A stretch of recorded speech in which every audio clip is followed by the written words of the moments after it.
The picture you're about to see was made in November 1993. Some of the contents may offend you and will definitely disturb you. Any actions taken as a result of seeing this film are at your own risk. Since the beginning of time, people have tried to decipher what the future has in store for them. To this end, they have consulted oracles, diviners, clairvoyants, astrologers, and fortune tellers to alleviate their fear of the unknown. In a remote village in southern Africa lives a Sanusi, a guardian of the African culture, a diviner and prophet who is burdened with visions and predictions of future events. Historian and high priest amongst African traditional healers, he has had prophetic visions since the age of 7.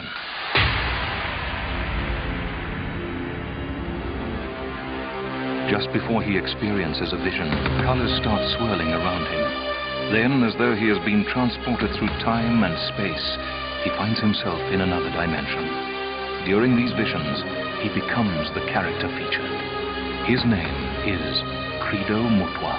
I'm asking all those who believe in the power of prophecy to listen to what I've got to say. I have said many strange things, but what I'm going to say now is stranger still. Credo has clearly seen Kennedy's killer. Perhaps you know him. I was shown a man called John Fitzgerald Kennedy. The vision told me a very strange thing. 3 men were chosen to destroy this man of light. The murderers who killed Kennedy laid their plans not in the United States, but in a city that I once visited, the city of London. The man who shot President Kennedy from behind had fought in the Korean War. I was shaken when I realized that the man who had killed Kennedy was still alive. And he is also one of the men who planned the downfall of President Nixon, who are planning treason against President Clinton. The second man had also been a soldier or a policeman, and he is dead. And poor Harvey Oswald, that stupid warped maniac, he got killed because the man who really had the deadly gun which destroyed the president's head had to be protected at all costs. He is now a man in his 70s and is a great officer in the Army of the United States. He lives in the west coast of the United States. He is a strong man who loves to catch fishes. And when he hears my words, he will know that I'm talking to him. I see your face is big and strong, but fleshy now. Your hair is thinning. Your heart is weak, although you still see yourself as a strong man. I ask this man, what does he think he's doing? Killing your own flesh and blood. You are a murderer. And yet Kennedy had once helped you, you ungrateful white Judas. You hated red Indians and you hated black people. You wanted America to stay in a war that she was not bound to win. You son of 1,000 monsters. And may as you die, the last face you see be my own. A sinister murder was made to look like suicide.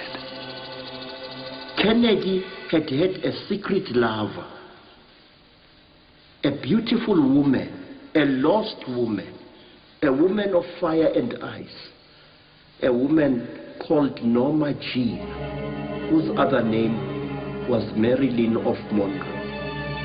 As a warning to Kennedy,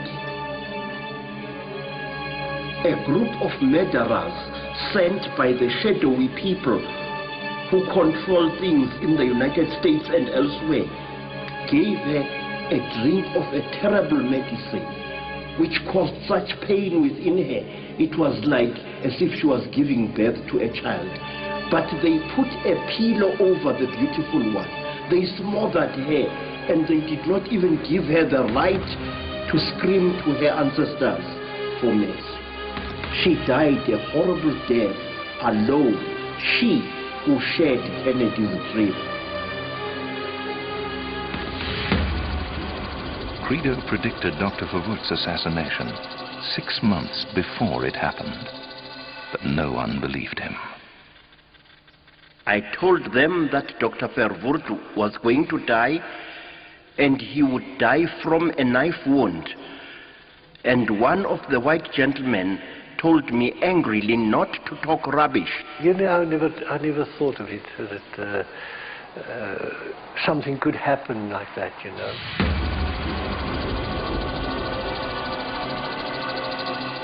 He warned that violence would erupt in Soweto. And the closer we got to June, the more agitated he got. And I was involved in a lot of meetings with all sorts of people, trying to warn them that, you know, trouble was on the way. And not very many people were interested. They were more worried about bus strikes on the East Rand than any major trouble that may happen in Soweto.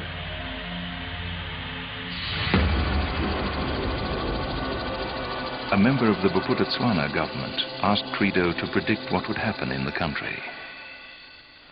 I spoke to him, I think that must have been about December 1987, and I wanted him to predict what was going to happen the following year. He said, well, there was going to be a lot of upheaval, where attempts would be made to unseat the government. And that soldiers wearing red berets and grey uniforms would attack several very important people in the government of this land.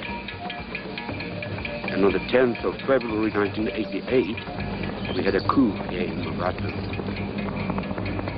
Well, I thought he was so off the wall at those days that I didn't think it was worth my time. There was never any doubt in my mind that if Credo said something, it had to be taken seriously. No, he was quite right there, I'm telling you. Credo foresaw George Bush's future role in the United States. Credo correctly predicted that George Bush would become president. Not only was this said well in advance of the American elections, but even during an earlier period of time when Credo visited the United States, years before he threw the bones and said to George Bush that he would attain the highest office of the land. Clearly, his voice must be heard. Credo has made startling revelations about the critical role Princess Diana and Prince Charles will play in the future of Great Britain. Princess Diana's star will actually overshadow that of her husband. People will look upon her as the Princess of Wales and him as the non-entity. Princess Diana is unwell because she is afraid to face the life that she is leading. She is a child who should have lived in a peaceful cottage, but she has been thrown into the glare of unsought publicity. She is like a little butterfly caught in a furnace. I am sorry for her, but I'm just as sorry for Charles, because I do not see him wearing the crown of the ancient kings of England. I am sorry for him because one day people will say that he was the man whose actions seriously weakened the British monarchy. The world will blame him for the disintegration of the British monarchy and nobility somewhere in the 21st century. It was wrong for Charles and Diana to separate. They should have stayed together. They should have tried to love and understand and forgive each other. But they did not. And as a result, they have set the wheels in motion for an incident in which the lives of Prince William will be seriously threatened. When that little boy reaches his 13th or 14th year, an attempt will be made to either kidnap or to kill him. Madmen from Ireland, men who will be resisting the unity of Ireland, will be responsible for this. It will be found very, very soon, in about 5 years' time, that one of the royal children, I will not say which one, has taken drugs. They will be innocent drugs, but the enemies of England will blow this thing out of all proportion. In the great upheaval that will shake the world in the next 50 years, strange and completely unexpected things are going to happen. It is all this upheaval within the British royal family which will cause the breakaway of Scotland as the United Kingdom disintegrates and Ulster goes its way, as Wales says farewell to Mother England and becomes a little state on its own. So will mighty Canada break away from the British Commonwealth. Let me tell you that 2 other countries will do the same.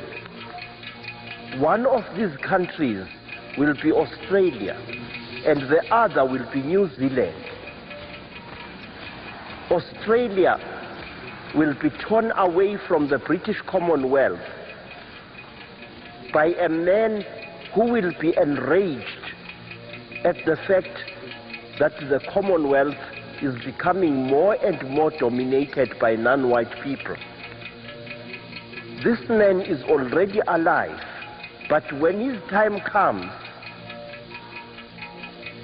this man will be numbered amongst the greatest leaders that the English race had ever known.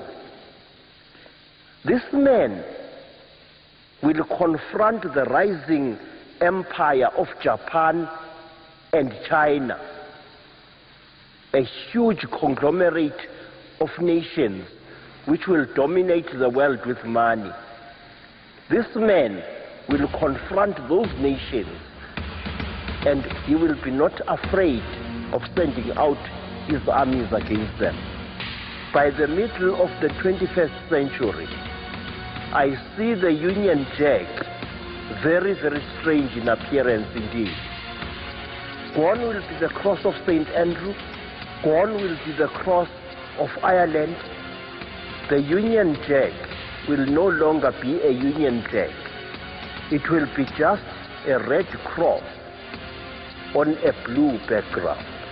In fact, by the end of the 21st century, Great Britain will have become part of Europe, a republic ruled from Berlin. A disturbing vision reveals the origin of the AIDS virus. There is a shadow gliding over this world. I had a horrible dream, a hideous vision of what it was, where it came from, and what it would do. I was shown a laboratory somewhere in the United States of America. I was shown scientists of several nations, French, British, and American and Canadian, all collaborating in a hideous experiment which was to introduce diseases which would wipe out whole armies, which would debilitate whole populations in times of war. And one of these diseases is the thing we call AIDS. AIDS is a man-made disease created as a weapon of war which proved so terrible that it had to be abandoned. They could not destroy the virus. They gave it to a firm of toxic waste disposal. But by that time, a number of containers of this hideous disease, which were yellow on the outside, of very thick metal with glass containers inside them, had already been taken to the land of the Germans, and there they had been stored in a secret place. Someone suggested that some of them should be dumped into the North Sea, not far from the west of Scandinavia. But others said no, they should be taken with other poisonous waste to third-world countries and buried there. A ship came from Europe bearing these containers, and one of them had a fault in its lid. A little accident occurred, and a sailor touched one of the yellow cylinders and was contaminated by it through cuts in his hands. Well, there have been reports now of this British seaman that went back to about 1954 when a chap died in England, and they went back and they had his tissues and they had blood, and they went and tested it, and he was found to be HIV positive. When the ship arrived in West Africa, the cylinders were taken up aboard a truck, and from there they were taken aboard a dirty-looking helicopter. I could see them clearly what they did. This was contrary to agreement reached between this company and a corrupt African official, because the agreement had been that a hole should be dug very deep, but the official and his friends decided to pocket the money. They decided simply to dump the waste in an African lake, in a country called Cameroon. Some of the local villagers started becoming sick, and then the disease spread into Central Africa. In the very near future, people dying of AIDS will pose the greatest security threat that the Western civilization has ever seen. All life is a melody. If you can find the right rhythm, you can cure the patient. The people who created AIDS have the effrontery to say that AIDS is a disease of African origin. Have the cheek to say that AIDS was created by God in order to put an end to promiscuity on this planet, which is absolute nonsense. What I find most horrifying is that the same people are telling us a blatant lie that AIDS is incurable. It is curable. It can be cured, but not by drugs. My visions tell me, in order to cure AIDS, sound in various forms must be used.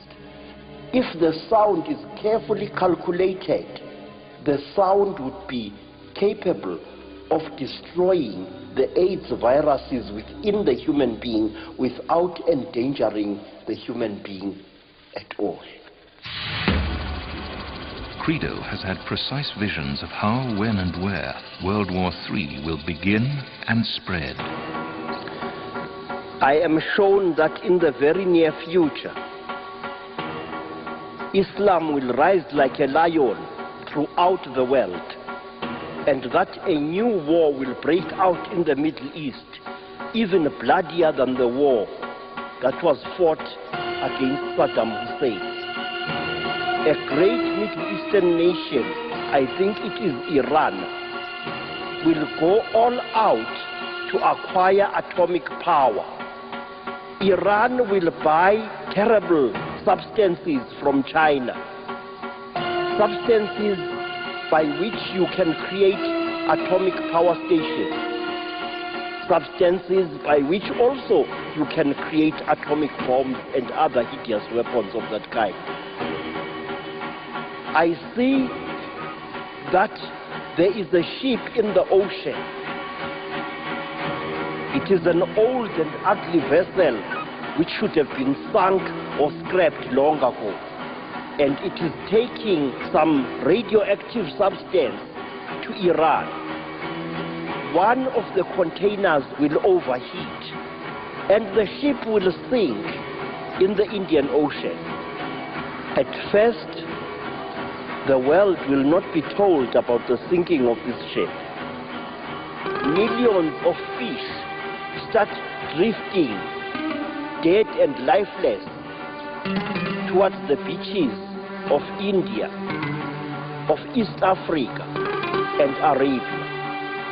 And the first inkling of this disaster that humanity will have will be when starving people in India and other countries nearby, they will eat this fish and they too will die.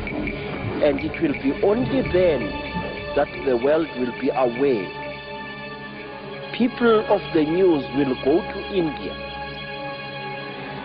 to look into this disaster, and they will discover that many organizations were responsible for covering up this tragedy. In many parts of the world,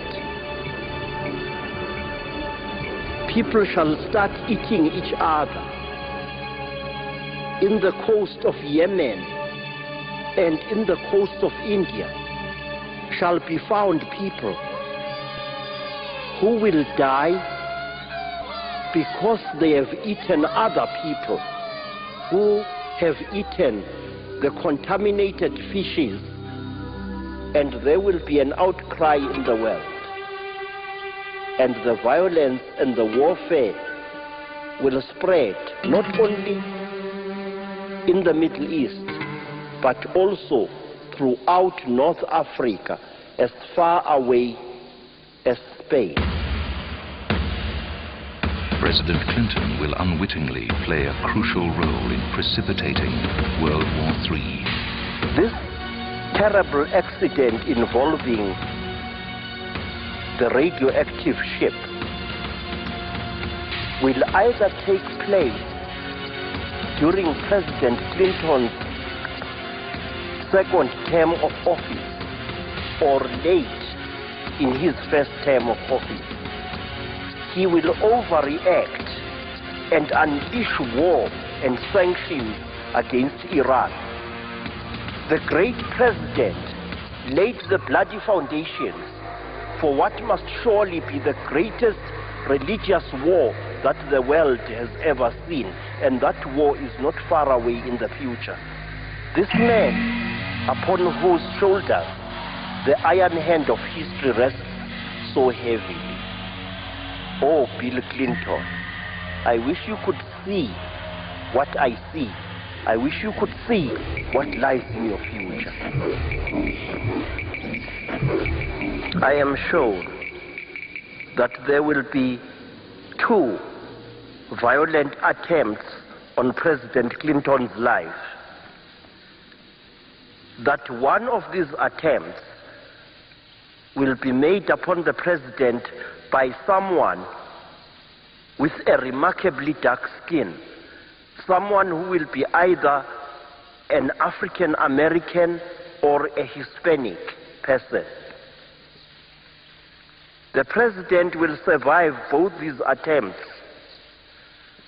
but there is another form of attack which will follow this, and this one will actually shatter the president's life.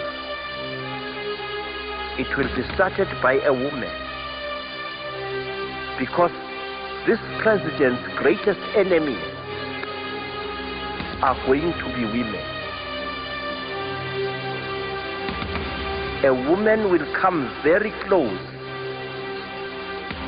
to destroying Clinton's career as a president of his country.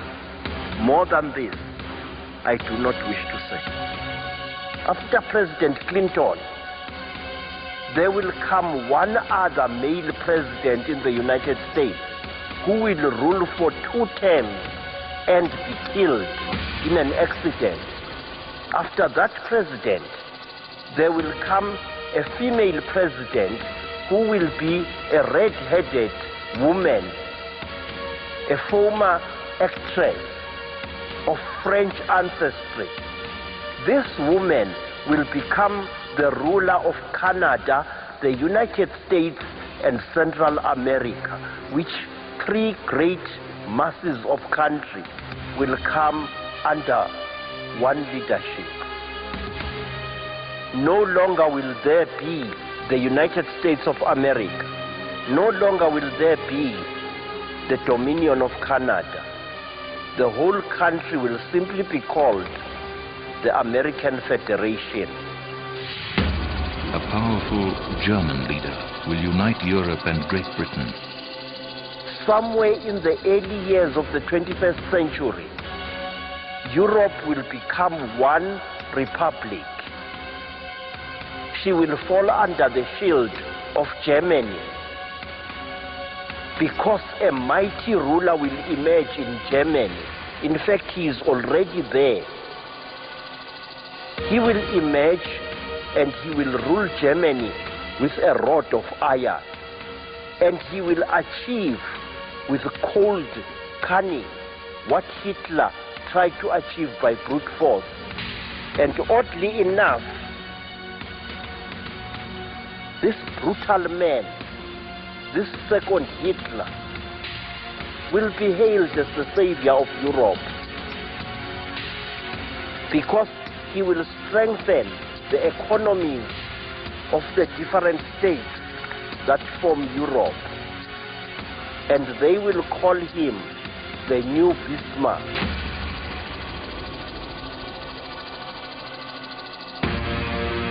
The United Nations will crumble, and in its place there will be a new League of Nations. Very, very soon the United Nations is going to fall into pieces. In Europe, there will come a new league whose flag will be blue with a large 4-pointed star in the center. I see this flag waving with menace over Africa and over the Middle East and over India and over Australia.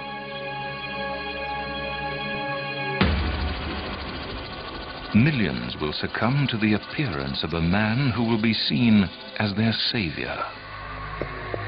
There is a young man. His eyes burn like those of a god. He has got a little mustache. He wears the white turban of an Ayatollah. He is a man of Iran. He is the man who, within the next 20 years or so, will shake the world to its foundations. He is at present in his late teens or early 20s. He is a great admirer of Saddam Hussein, and at one time they once met. This man is the man about whom many prophets have spoken in the past. Some call him the Antichrist. In Africa, they call him the Red Destroyer, the Mushiki Wadamu, the Lord of Blood. This is the man who is going to lead the rising hordes of Islam, whom future generations will call the shining sword of Allah, who is going to fight, shed blood and destroy cities to restore once again the glory of the caliphs. He will know himself as Wahab al-Rashid. He will know himself as Al-Timsah. It is this man who is standing in the shadows at this moment, who is going to carry on where his admired godfather Saddam al-Hussein has left off. I wish the leaders of the United States should be aware of the existence of this man, because as they are humiliating and ill-treating the Muslims, they are only giving strength to this man who's going to stand in a battle tank above the ruined cathedrals of Christendom in Greece, who is going to extend the influence of the Lord Muhammad from the western shores of India to the rock Jebel al-Tariq, Gibraltar. And against his anger and against his might, not even the mightiest hydrogen bombs will prevail. Salam alaikum al-Khalif, al-Saif, ul-Allah, sword of God. My eyes see you, and my eyes are frightened of you. In the next 4 or 5 years, Muslim fundamentalists will try to reclaim the entire empire which was once held by the Saracens. They will claim Spain as their country. They will claim Portugal and all of North Africa. And some of these fundamentalists are going to decree that no ship should ever pass through the Straits of Gibraltar without money being paid to them. This dangerous movement will be based in the country called Morocco or Algeria. And one day, a group of these men in a number of small boats will attack a beautiful cruise liner of Greek origin, and aboard her will die several people who are well known in the American film world today. The attack upon this ship will bring down the rage of the United States and the United Nations upon the perpetrators. And one of these men, whose name will be Yusuf, will commit a serious outrage in a European city. He will cause a tremendous explosion which could damage the Eiffel Tower. The future of the Catholic Church will hang in the balance. In Italy, the Pope will be murdered, and the world will be told a lie that he had died a natural death. I see clearly how His Holiness will meet his end. It will be in a procession inside a church, a great church, and a murderer disguised as a priest, in fact, a real priest, will approach the Pope and using the back of his crozier, which he will be holding, will strike the Pope in the leg, apparently by accident. And a tiny device at the bottom of the crozier will inject a tiny ball of poison into the Holy One's leg. And the Pope will die. The Catholic Church will split down the middle and down the middle again. The Catholic Church will never have a Pope again for about 20 years or more. And then a group of militant women, female terrorists, will take up arms and forcibly install a female as the Pope in the Vatican. Shocking experiments are still being conducted. I am shown something that is taking place in some laboratories in the Far East. experiments which are aimed at creating a new race of people which can survive underwater. The men and the women conducting these experiments are torturing dolphins. Dolphins are being forced to act as surrogate mothers to human fetuses, and metal implants are being put into them. These people who are doing these things should be exposed to the anger of the caring world.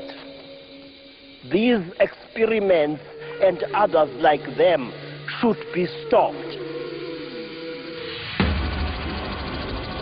Crashing economies bring strange new devices. People are going to lie and cheat. People are going to steal. People are going to exploit others as never before, all in the name of free enterprise and business. Very, very soon, I am shown there is going to be a serious money crisis in the Western world. This crisis will affect first the United States with heavy loss of jobs and the crash of the dollar. This will lead to similar situations in Europe, in Asia, and especially also in Japan. This is going to last about 5 years, and I say that this thing will come before the year 1998. There will be more homeless people in the streets. This will result in new types of building being invented, buildings which will be erected very quickly and which will house as many people as possible, but with the minimum of comfort. Your vehicle and your neighbor's vehicle will be built to a pattern so that these vehicles can be attached to a huge central pole, like a giant pillar, vehicle above vehicle, forming a building in which you will live. It will be the solution to humanity's living problems. Somewhere in the middle of the 21st century, a radical change takes place. The streets are no longer coated with tar, but with a certain type of metallic composition. And the car floats in the air with a tiny little aerial pointing downwards towards the street.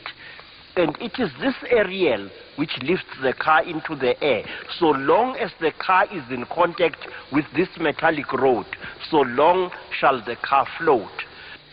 People will travel in very huge aeroplanes, bigger than anything that we have got today. Now these aeroplanes will be strange in that they will be able to travel not only in the air, but also on top of the sea and also under it. These aeroplanes, which will be built by the Japanese, will have gigantic wings at the back where great boosters will be housed. And these aeroplanes would rise into space like space shuttles in the very near future. And I say 10 years from now, people will no longer buy clothes. They will have a beautiful little machine, small enough to stand on their kitchen table. And from this machine, they will be able to make their own clothes. The machine will squeeze out tubes of material, which you can change at the press of a button to any color. And you will make any attire that you choose, no matter how outlandish. The chosen race joins the Orient to find the promised land. As we go deeper and deeper into the womb of the future, for about 50 years, the nations of China and Japan and Malaysia and many islands in the Pacific will dominate the world. The former world powers will fade away. Japan will use the Chinese as the blade of her sword, And using this sword of hard work, of technology, and of money, the nation of Bushido, Nihon, will take vengeance for what was done to her people in Hiroshima and Nagasaki. Japan will be joined by one nation, and I'm surprised to name this nation, the nation of Israel. They will abandon Palestine. They will abandon Jerusalem and carve a new nation of Israel in the eastern border of Egypt. And there, Israel shall become part of the Federation of Middle Eastern countries. There are people thought to have died who are still living. There are those who say that the great Elvis Presley is still alive. Please, they should let that great man, that misguided soul, rest in peace. He died. Let me tell you about people who are said to have died, but who lived long after their supposed deaths, whose survival will affect our future very, very seriously. One of these people is the man called Adolf Hitler. Adolf Hitler never died in Berlin, neither did his wife Eva Braun. He escaped with a large group of scientists and military officers. They went to South America. Eva Braun is still alive. In my visions many years ago, I saw two girls. These were the children of Adolf Hitler. One girl's name began with an O, and the other one began with a K. A whiskey or something like that, and the other one was called Kristen or Christelle. These girls survived. They are there. There are Nazi groups in Europe who are aware of the fact that Hitler left children and grandchildren when he died. And these descendants of Adolf Hitler are going to create great havoc somewhere in the middle years of the 21st century.